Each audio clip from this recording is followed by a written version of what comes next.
Good morning, I'm Matt Briscoe, managing editor of the Hill Country Tribune with your Hill Country Morning News headlines. Authorities say more than 3 dozen people have been treated just this weekend alone for an illness related to synthetic marijuana use. This is a story that the Hill Country Tribune first brought you last week, saying that reports of at least 14 victims on Saturday alone were taken to area hospitals by Austin Travis County Emergency Medical Service. The Austin American-Statesman says over the weekend that police and EMS have made frequent runs to the homeless center downtown Austin, the Austin Resource Center for the Homeless, or better known as the ARCH, to respond to reports of people who are convulsing, who have passed out, or who have become violent or unresponsive due to the synthetic marijuana. The symptoms are related to this synthetic street drug, and it's also known as K2 spice. It's just becoming a general problem for authorities in the area. City officials last week said that they made 64 arrests related to the delivery or possession of K2. So that's becoming a really big issue in Austin, and also quite a bit of controversy throughout the state right now as people are getting together to try to combat this K2 problem. Lieutenant Governor Dan Patrick, the leading voice for school choice, got a House floor vote on vouchers that he demanded last week, but he didn't get his desired result. During last week's marathon state budget debate, the House voted 103 to 44 to prohibit using taxpayer funding for private schools, expressly forbidding vouchers.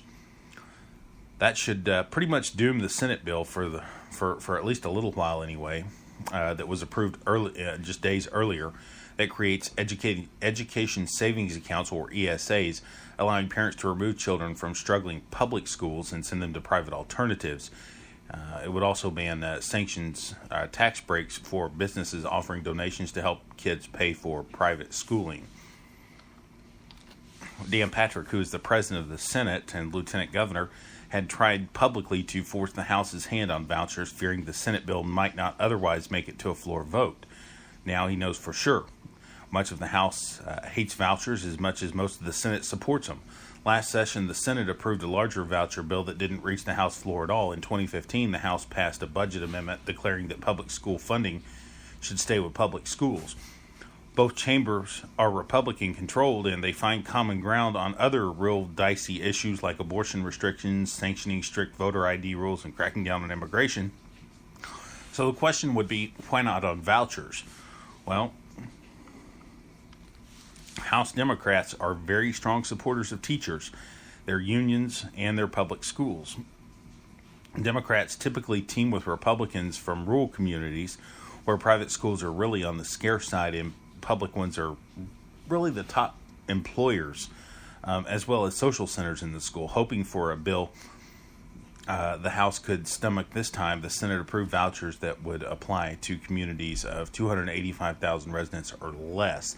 That didn't work either. It was struck down very quickly. But House opposition really remains staunch over this. Many Republicans say they worry about having to explain votes supporting vouchers to school superintendents in their district. Exceptions for rural areas doesn't make it easier, since voucher plans in other states often started small, only to eventually expand to nearly every student in their state. So this is becoming a very big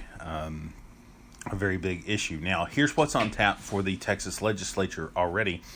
The House votes on Tuesday on Austin Democrat Representative Donna Howard's bill, creating a statewide electronic tracking system for evidence collected in sex offense cases. Representative Howard says a rape kit testing backlog has made it difficult for victims to track their cases, and she's proposing collecting information from around the state for an online database, making it easier to follow. Also on hand, a bill allowing county judges and other state officials to refuse to issue licenses for same-sex marriages because of religious objections. That could hit the Senate floor too. Senator Brian Birdwell, he has this proposal that only applies in cases where other willing officials can issue marriage documents.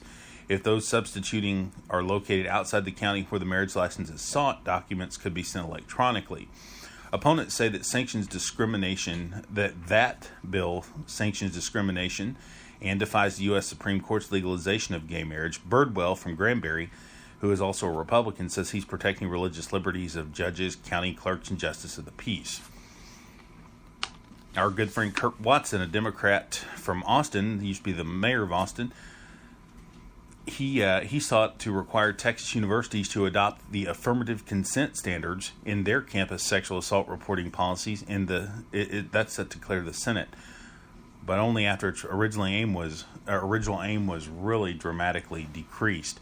Affirmative consent, what does that mean? Well, that means that consent for sexual contact occurs through verbal or physical cues that doesn't require to have the victim or doesn't require to have been rejected by the victim or demonstrate resistance when alleging sexual assault. But that language was continuous enough to cause the bill to be bogged down in committee. Instead, Senator Kirk Watson revised it to require that private universities draft sexual assault policies and promote them via public information campaigns meeting similar rules already in place for Texas public universities. That probably stems back from his alma mater of Baylor University. And also, here's an interesting story out of Freeport, Texas, down by the coast.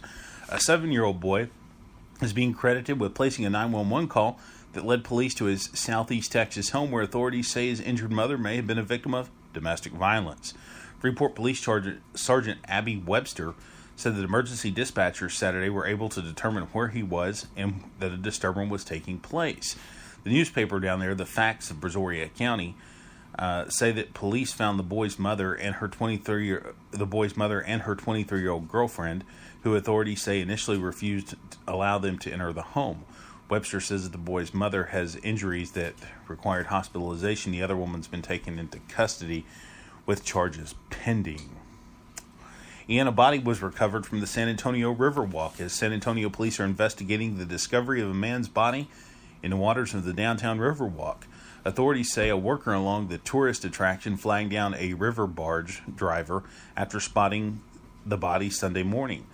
The driver of the barge located the body and called police. It's not immediately certain if the death is a homicide or an accident. Police say that the man was clothed and he was carrying identification. They have yet to release the name or information. Today, going to reach a high in the upper 70s, low 80s throughout the region. Maybe a slight thunderstorm throughout the area, but most of the heavy rain event, according to our chief forecaster, Nate Dill, will hold off until tomorrow, late tonight, tomorrow morning, with some areas of the hill country, like here in Burnett, through Marble Falls, possibly even as far north as Lampasas, getting 2 to 4 inches of rain, isolated pockets of 5. That should start mostly tomorrow. We'll keep an eye on that for you as the day goes on. But for now, I'm Matt Briscoe, managing editor of the Hill Country Tribune. We'll talk to you later on throughout the day as information comes available, live, local news, late breaking, nonpartisan, free public media for the Texas Hill Country. I'm Matt Briscoe, managing editor of the Hill Country Tribune. Have a great day.